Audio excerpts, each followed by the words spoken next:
Those of you who got an invite, welcome to Nerd Prom. No matter where in the world you are, we're all Nerds International. With the hyphen. Alright, YouTube, it's Mr. Mean. Happy New Year. It is January 1st, 2018. Yes, we have made another year of existence. We have not managed to blow up this great green blue marble we call home yet. But our incompetent leaders are working hard at it, I'm sure. Anyways, this is not a political rant. This is another video du jour RPG. I get myself situated here. It's Mr. Mean coming at you from very cold Beaumont. I think the high today was 36 degrees, so it's a little chilly. Anyway, we are nice and warm in our house, and I thought I'd start the new year off with a new video. I'm going to cover something that's probably been covered quite a bit, but it's new to me. I just picked it up not too long ago. I've had a chance to kind of read it and flip through it, and I am enjoying it very much.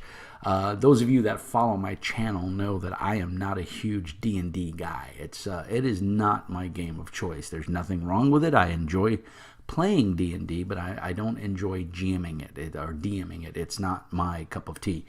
It is a good game. I don't mind playing it. I have run several good campaigns. I ran the Storm King's Thunder. I ran most of it. It went really well. I had a blast. I ran a home campaign of my own for a while, and it went very well. And so it comes no surprise that those of you that don't know, I'm a critter. I follow Critical Role, Matthew Mercer, and all the voice actors that play their ongoing weekly D&D game, and the new season starts, I believe, January 11th, and you can catch it on Twitch, or a week later you can catch it on YouTube where it'll be uploaded. If you belong to Alpha, which is the Geek and Sundry premium streaming content provider, I'm not exactly sure what they call it. It's like $5 a month. It's $4.99, and you can watch all of the Geek and Sundry and all those shows that those guys have. And there's quite a few. Some of them are pretty good. Anyways, what I'm talking about is Matthew Mercer's Tal'dorei Campaign supplement. If you've watched Critical Role, and if you haven't, do yourself a favor and at least check out the first couple episodes. It may not be for you. These are professional voice actors, and the key word there being actor. They are actors. Now, they're traditionally voice actors, but Matthew Mercer's been in a couple movies. Ashley Johnson is in a TV show called Blind Spot, which is actually a pretty decent show. I don't follow it, but I've watched a couple of the episodes, and I did enjoy it. But the campaign setting here, this is everything from Exandria, which is Matthew Mercer's home-brewed world that since Critical Role has taken off and done so well, Green Ronin helped them produce it. It's Green Ronin and Geek and Sundry helped them produce it, and here you go. You got there's a cool map in here, which again, WotC, you need to take note and put maps in the back of your books when people buy world setting books, because reasons. Not including the OGL license, it's 142 pages. And I'm going to tell you, I've watched Critical Role this season from start to finish. And this book, if you haven't watched it and you're looking for a good setting, and you don't know where to go, but you don't want to do Forgotten Realms, you don't want to do Eberron, you don't want to do Dragonlance, and you want something different and unique, give it a shot. Tal'dorei Campaign setting's pretty good. He has his own gods, his own world. He's got a map in here. I'm a big fan of putting the map up on a spare wall or whatever if I'm in a place where I can do that. And I just think that it helps when you talk about an area, the players can look at the map and go, oh, he's talking about right there. And with the map in here, you can do that. And it's a nice fold-out map. I haven't even pulled mine out yet. You can still see it's in there. But the book is gorgeous. It is illustrated very well. It's written and designed by Matthew Mercer with James Hake. Additional content is by Joseph Carricker and Steve Kenson of Last Unicorn, or Green Ronin Publishing. It's 5e compatible, of course, but to be honest, it's very rules light in here. There's very little crunch in here for mechanic wise. You could use this you could use it in Palladium Fantasy RPG. You could use it in Fantasy Age, that which Green Ronin also puts out. You could use it in BRPG, basic role playing in a fantasy setting. That's a Chaosium's percentile based setting, because this is just fluff. There's the gods in here. There is some mechanical data in here for GMing and stuff and player characters, but for the most part this is a setting book, and as it says, campaign setting, and really you can use any game you want. The 5e trapping is just that. It's a trapping. You could go outside of that and use anything you want. As always, one of my pet peeves is the art, and Green Ronin really took a step from WotC and their production value. The art has that same feel. So if you have any of the other 5th edition books, this is going to fit in very well thematically, the art-wise. It's very similar, that kind of painting, high fantasy art. The maps are really well done.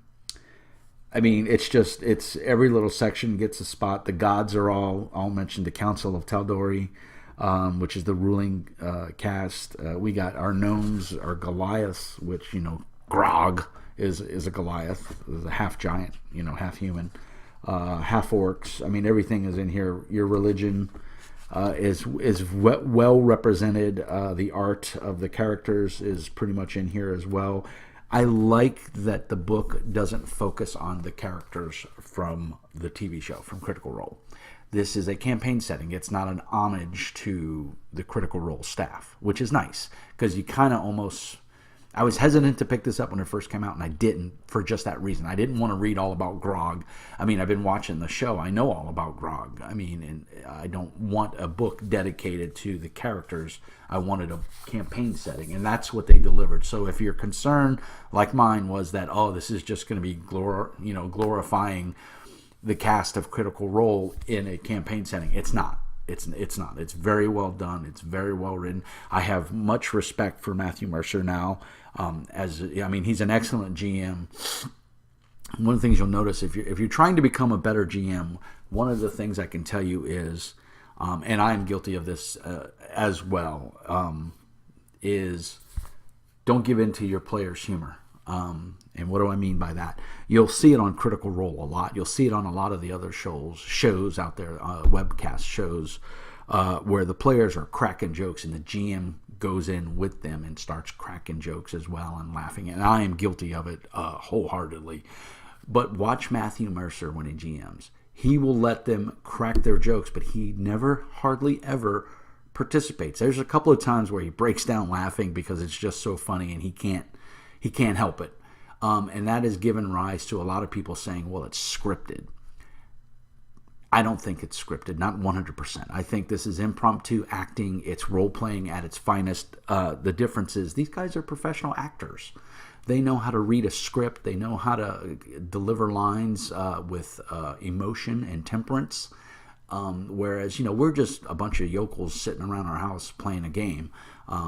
These guys are emotionally involved in this game. They've been playing it for over a year. They've been friends, some of them have been friends for many, many years. And I'm sure a lot of you out there have, a group like that as well. So everybody's temperament, everybody's emotional status and their investment in the game.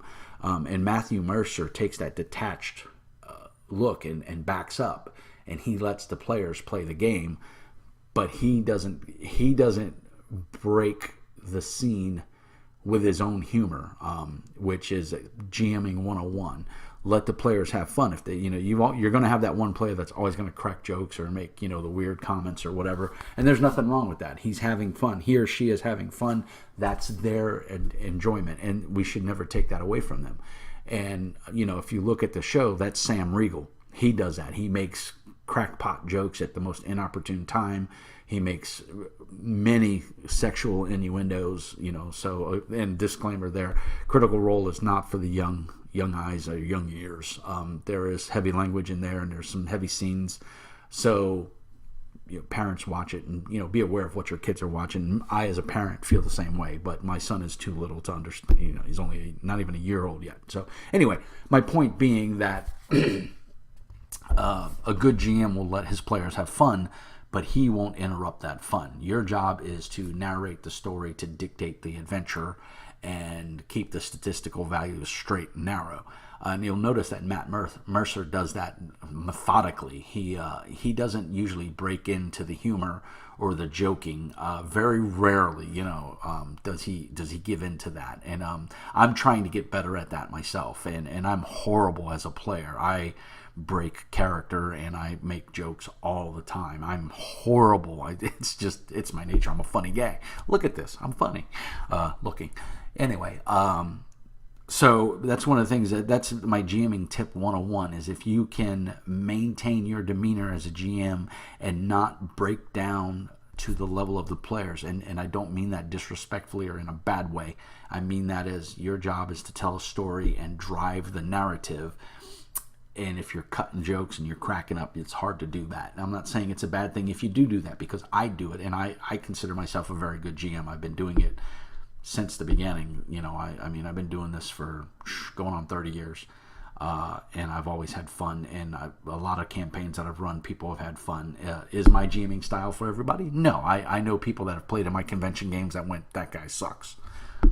Hey, it is what it is. You're not going to please everybody all the time. But if you find a group of friends that enjoys your style of storytelling and enjoys playing the games the way you enjoy running them, then it's a recipe for success and you'll have a good time. And so that was it's a little tangent there, but it's much kudos and love to Matthew Mercer and his jamming style. I do truly wish to be more like him in this year.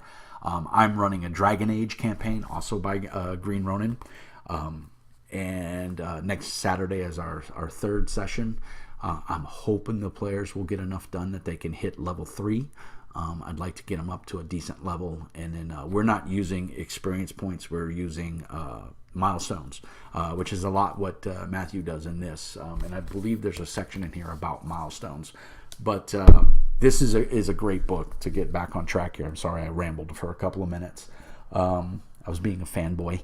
I can't help it. The art, of course, like I was saying, is on par with all the other 5e books. It's very well done. There's a great chapter in here on pretty much everything you want. There's a lot of NPCs. A lot of the special things that were made in the Tal'dorei Campaign are in here. So now you have stats for them. The Ashari and all that stuff. You get NPCs for all the Asharis. The Clasp, which was a notorious underground rogue,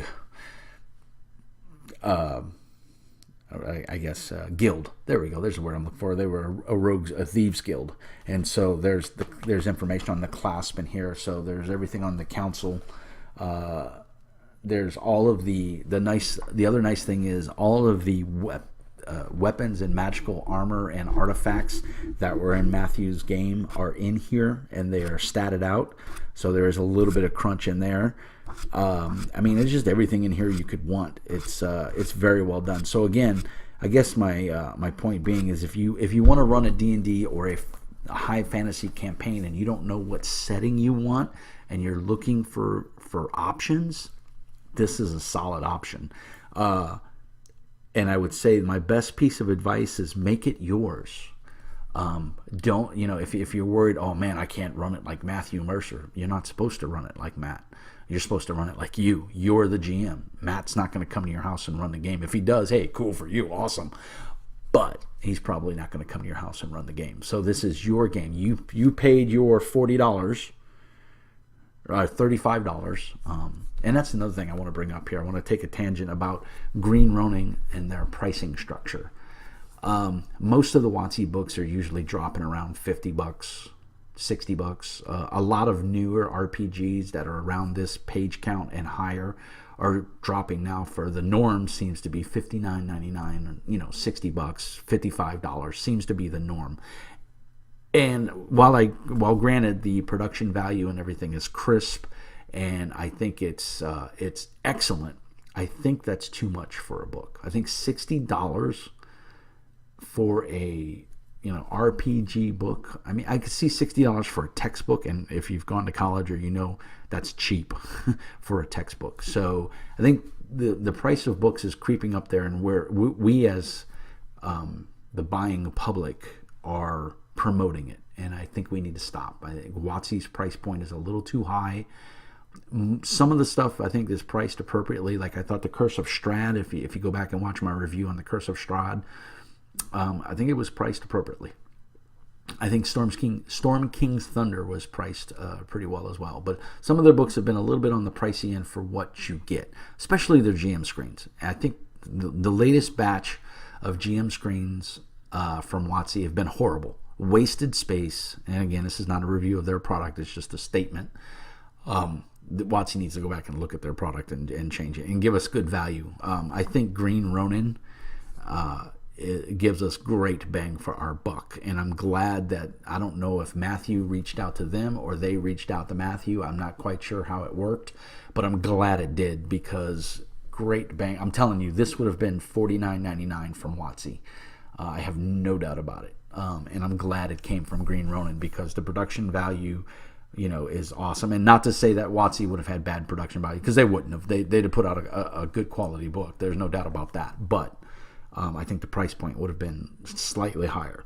So this is obviously a buy in my book, even if you're not running D&D 5th edition, if you're running your own fantasy setting, or if you just want something good to read, or if you're just a Critical Role fan. This is nice to have in your library for reference. Even if you're running a Forgotten Realms, you can pull the magic items out of here and use them in your campaign. You could pull some of the cultist stuff out of here and run it, like the Claw, the Thieves Guild. That can fit into any fantasy campaign. If you're running Savage Worlds, this is a great resource for Savage Worlds, because Savage Worlds, you've already got the fantasy companion and you've got your base rules, so you don't need mechanics. You just want a cool setting. Here you go. Here's your setting. So it's an awesome book. It's very well done. And I wanted to do something that was familiar for the new year. I didn't post anything last night. I was spending it with my family. And everything is good. I have a job interview tomorrow. I'm excited about that. I have a current job, but the pay is very low. And I feel that they're taking way advantage of me and my skill set. And I'm not happy there, and I don't want to work anywhere where I'm not happy. So I wanted to start the new year off, right and with a bang, and I'm hopefully in a positive step. Is this going to be a permanent, perfect job? No, it's a contract position. But what I'm hoping is it'll lead to something bigger and better. But the bottom line is I need to make more money. My hobby is expensive and I need to pay for it. And I'm not making enough money where I'm at. And they're not paying me what I'm worth. And I feel at 50 years old, as an IT professional that's been doing it for 20 years, I should make a certain amount of money, and I'm not making that. So it's my job to express that to my management. And I have. And if I don't see a decent raise on my paycheck on the 15th, I'm out of here. And from what I'm being told, I'm not going to get a raise. So if that's the case, I got to do something that's best for me, and that's what I'm going to do. So that's why I'm going to start the new year off on a positive foot, and I want to move forward, never back. What does it say? Walls ahead, rubble behind, as a good friend of mine says. That's what I'm looking forward to. So there's my thoughts on the Tal'dorei Campaign setting.